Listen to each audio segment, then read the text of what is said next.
Hey Jeff. Hey Meesha. Welcome to episode 11 of the North Atlanta Real Estate Podcast with Meesha Rawal. And Jeff Ahi. And I cannot believe we're at episode 11. I know, isn't this fun? I think we're doing pretty well. I mean, I think I didn't even know what to expect when we started this. Yeah, it was an idea and it germinated, and now we are 11 episodes in. You had to drag me kicking and screaming initially, I think. I think that's fair to say. But now we're doing it. I think we're giving some good content out there, and hopefully we're helping teach people some things about the market up here. Yes, and talking about teaching people, I think it may not be a bad idea to talk about the market update for August 2025. Yeah, so why don't we give people, we're not all the way at the end of August, and so we'll do like our full update maybe in a week and a half or so, but I think it is probably a good idea to catch people up on, since we've had some timely things happen, and since we had a little shift in the data in the market in July. Maybe we'll talk about the numbers that we're tracking so far in August. So yeah. That's a good topic. We were looking at the zip code 30005, which is Alpharetta, and we did look at 30022, 24, and 30041. Yes, exactly. Yeah, so the North Fulton, South Forsyth, and there were certain numbers that jumped out at us, but overall, we did see that August has been tracking July. Yeah, so basically, I guess what we tell people is the first half of the year, from January through the end of June, we were pretty well tracking almost exactly like we were in 2024, maybe a little ahead in some spots, a little behind, but very close. And then in July, we saw this shift where all of a sudden, sales were down when you're comparing to the same July of 2024 to July 2025. We were down kind of 10, 15, 20%, 25% in some markets of the number of sales. And so I got curious just earlier today, and it's like, well, what's going on exactly this month? And so from taking a look at it, it's not like we've rebounded. So August is tracking much like July is what it appears. And so we haven't had some kind of big rebound yet. So it remains to be seen exactly. You can't take data in such a short period of time and make trends out of it, but it doesn't look like it shifted. Now, one thing that did happen recently was this meeting in Jackson Hole where Jerome Powell had his speech recently, and that was just last Friday on the 22nd, August 22nd. And, he finally has talked about, there's a little daylight now where he's talking about that it may be, depending on jobs data, between now and September, which is their next meeting on the 16th to 17th of September, the Fed's going to meet again to determine if they're going to lower the discount rate.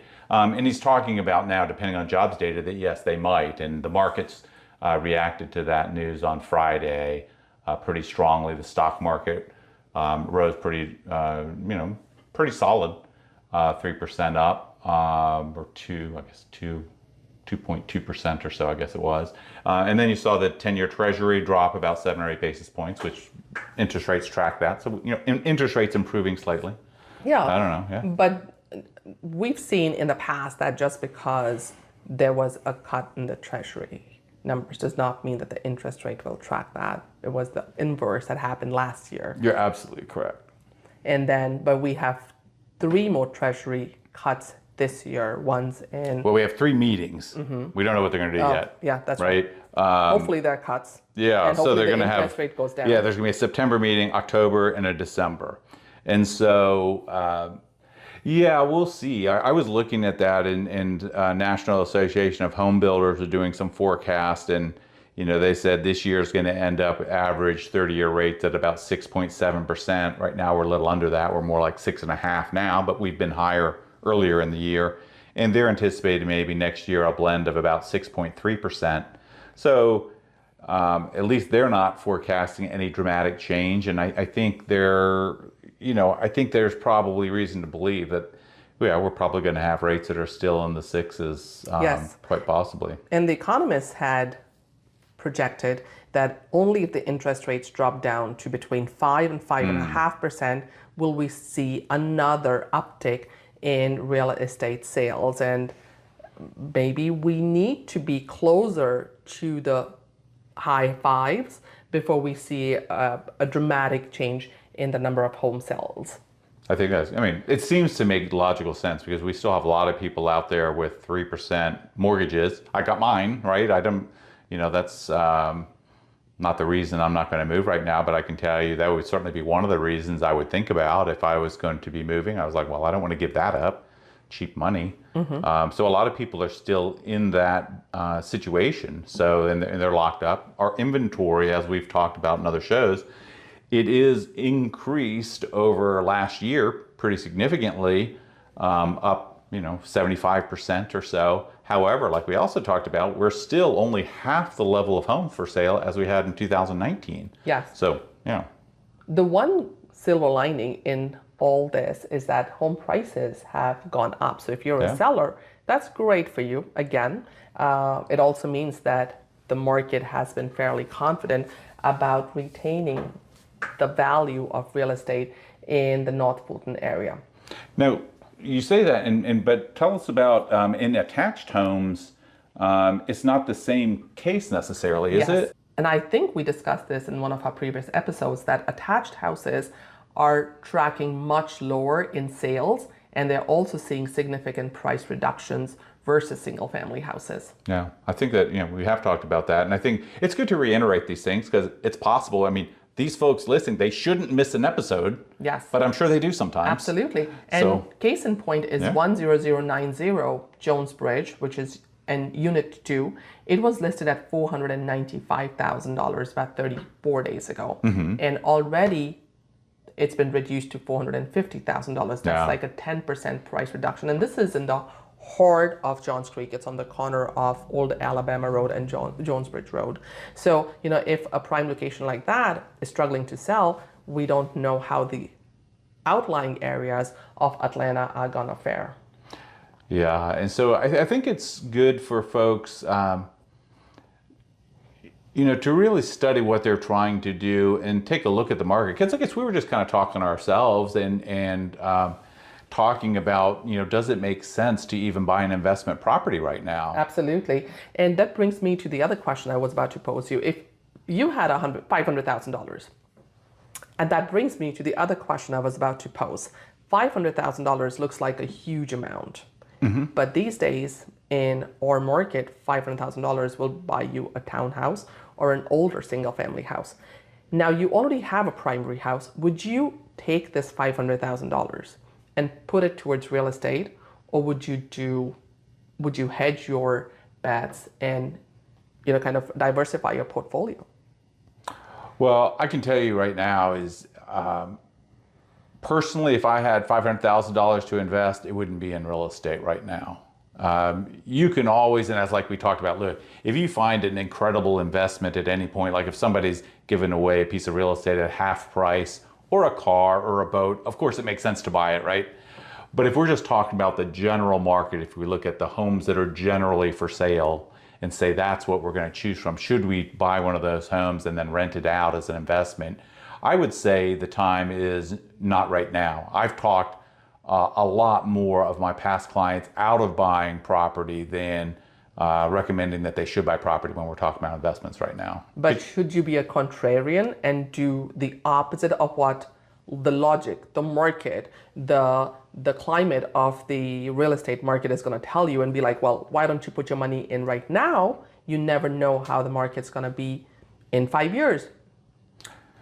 Yeah, but I think my argument would just be that, right now today, if you bought a piece of property that's on the market and you're going to put down 20 or 25%, which you usually do if you're going to finance it, and you look at today's interest rates for an investor, you're going to be up near 7%.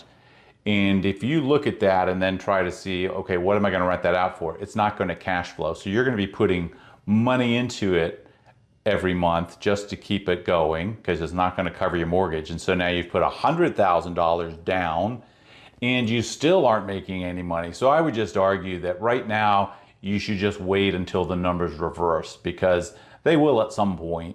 And right now I would just say, just take your money, go put it in a money market, something safe, stand on the sidelines until you see the right opportunity. I'm not saying that prices are going to fall, but right now you just aren't going to get more than a 4% return or 4.5% return if you purchase it outright with cash, and that's not a great return. If you thought that prices were going to go up and you really were confident that was going to happen, okay, go ahead, go for it. But that's the kind of return that you can expect on cash, and you get no return if you're going to try to finance it.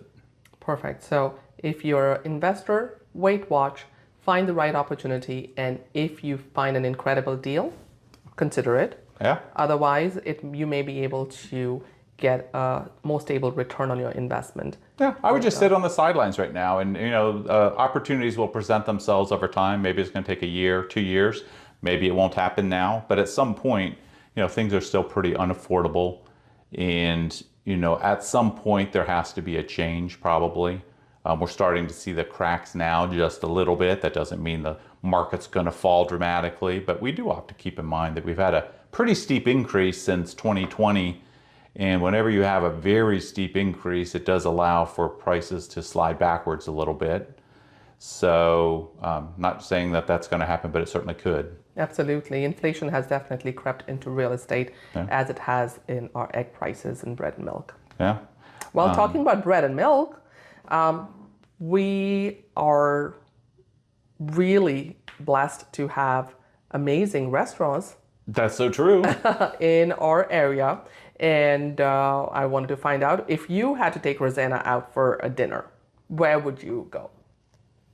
Well, I'd go where she told me to go. All right, correct answer. But if I was going to actually make a choice that I know she'd like, we love to go to Lily Sushi. Oh. They have a location in downtown Alpharetta, and they just opened one in downtown Milton as well. And so if the one in downtown Alpharetta there in the Maxwell is very busy, and so you can get in the other one a little easier, and food's great. If you like sushi, you just can't go wrong. So what's one of your favorites? Well, talking about crowds, I like to take my chances with Del Bar, which is always busy. It's amazing, right? It's a Persian restaurant off of Old Milton, and hard to get reservations. Impossible to get a seat over the weekends. But yes, that's possibly my favorite go-to place. I don't blame you there. That place is absolutely delicious. Yes, and the other thing we were talking about was, is there a dominant cuisine in our area?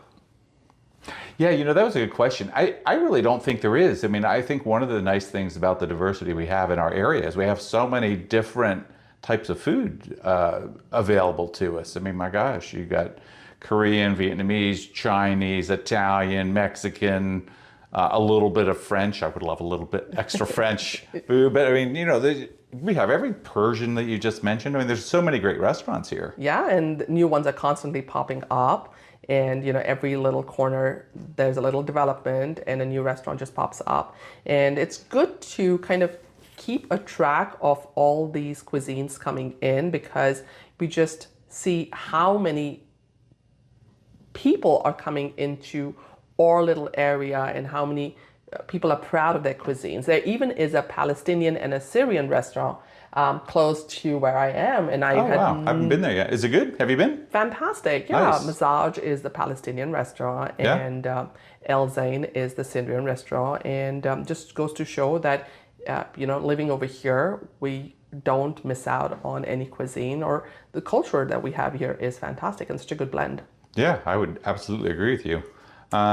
Are there any other favorites you have? You had mentioned a place that you like to go out for a drink occasionally, or what was that? Connors. I haven't been there. You've told me about that. Right after I finished my $1.50 hot dog and Coke at Costco, I'm like, let's have a drink at Connors. They have an amazing happy hour from 3 to 6:30. Not a plug, but yes, they have an amazing happy hour. Is this like every day or what? Not every day. Well, I know you don't go every day. Is that when happy hour is every day? Yes, I think the happy hour is pretty much every day. Okay. And then Lotus Valley for dessert. It's a Persian Chinese restaurant, and they have the best desserts in Johns Creek. Okay. Now, there was and I'm going to put you on the spot because I don't remember for sure. There was this Vietnamese ice cream shop that is right off of McInnes Ferry. And Snowy rolls? is that what? It's something melts. Melt away. Melt away. There you go. That is an interesting ice cream shop. Yes. I mean, the It's owners that are so little nice. Publix, shopping exactly. complex, yes. Yeah, right there where Windward's just down, I guess, from where Windward pops into there. Yeah, just east of there. Yeah, so, you know, we went in there one time with the family, and the owners are so nice. I mean, they just try to get you to taste everything they've got, and they have so many unique flavors, and all of it was, I think, fresh made, right? Even their ingredients and all their ice cream. Yeah. So that's a fun place to go And these to. are all family-owned restaurants because the last time I went there was his 10-year-old son was there just helping his dad. And I thought that was such a cool little experience for the son to have with the family business. Yeah. Oh, speaking of family business, I'll give a plug. It's not our business, but I will give a plug. My daughter works over at Warm Waves Coffee right there in downtown Alpharetta, just north of downtown.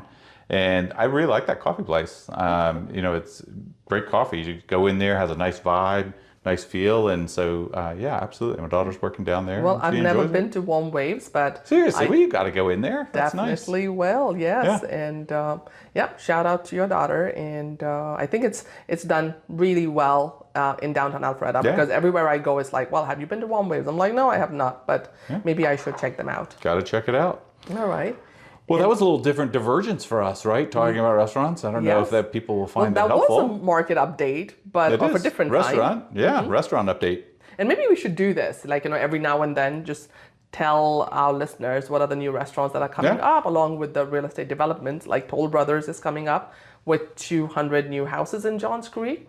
And that was the one that you were telling me about over by the hospital, I think. Is that right? Absolutely. And then they have the townhouses that are coming up, 64 townhouses. So I just feel like along with the real estate update, we should definitely talk about the new cute little restaurants that we have in this area. Oh, and before we sign off, I had one little tidbit of good news that we got to tell everyone. So we had talked about in one of our previous episodes that they were going to be voting on this tax increase for Fulton County. And so what happens, they had that vote on August 6th, and it was defeated. So the taxes did not go up 12% on our millage rate. I guess we'll have to look next year. Of course, it's going to be on, they're going to probably have to come after a little bit more money. And I think it's, you know, they talked about in the meeting I went that they've got some things they have to build at the jail, et cetera, et cetera. So they probably will have to increase a little bit, but hopefully not 12.5% in one block. That was a little crazy. Fantastic. So now all the money that I've saved, I can go spend on restaurants. Absolutely. Go spend it at those restaurants. All right. Thank you so much, Jeff. And yay that we don't have an increase on our millage rate and our taxes. Yeah. So very good, Meesha. Is that it for today? That's it for today. Thank you, Jeff. It was wonderful talking to you as always.